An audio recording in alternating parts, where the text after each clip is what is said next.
Syaratnya nih, kayak bayi tabung gitu ya. Orang kalau bayi tabung ada syaratnya dalam Islam. Boleh nggak bayi tabung? Boleh. Dengan syarat satu, suami sendiri. Yang kedua, mohon maaf, ketika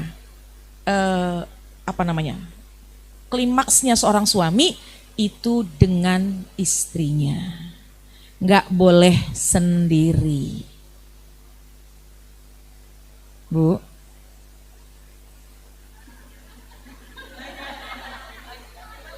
Lagi membayangkan.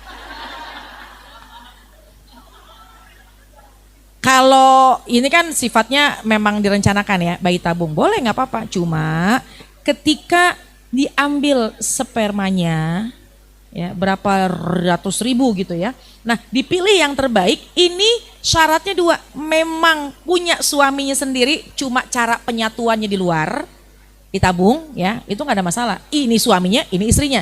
Dan yang kedua, mohon maaf nih, ketika sperma itu keluar, ya kan klimaksnya itu harus dengan istrinya. Iya, biasanya diberi kesempatan sendirian. Entah dia ngapain tiba-tiba.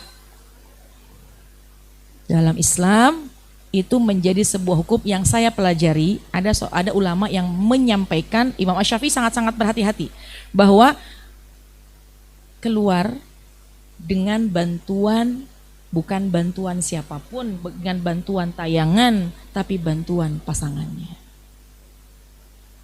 Itu yang diperbolehkan. Kalau ada ulama lain yang mungkin memperbolehkan, wallahu alam, itu kejahilan saya. Tapi yang saya pahami, ketika mau melakukan bayi tabung, spermanya mau diambil, maka dia sudah menjadi statusnya sebagai seorang suami. Dan ketika keluarnya dia pun juga harus bersama dengan istrinya. Ya, caranya saya nggak perlu jelasin di sini. Masing-masing udah pada pinter, gitu. Ya, karena saya pernah nanya langsung Bu sama guru fikih saya. Guru fikih saya itu juga proses bayi tabung. Dan kemudian ketika untuk melakukan pengambilan sel sperma itu nggak mau sendiri. Umumnya memang diletakkan sendiri ya Pak, Bapak sendiri ya Pak. Pokoknya ntar taruh simpen sini ya Pak, gitu ya. Tapi apa yang dia lakukan? Dia izin, saya nggak tahu apa dia bawa pulang atau bagaimana gitu. Pokoknya intinya bantuan dia bersama dengan istrinya. Ketika keluar sperma segala macam kemudian digabungkan. Nah itu dalam keadaan sudah bersuami istri. Nah kalau pertanyaan tadi belum menikah, istrinya karena mungkin dalam keadaan subur boleh-boleh saja. Tapi diambil sperma dan dibuahinya itu harus ketika sudah dalam keadaan status suami. Boleh, wallahu alam. Ya karena kan memang kondisi yang penting pembuahannya itu, wallahu alam. Mudah-mudahan saya nggak khilaf ya.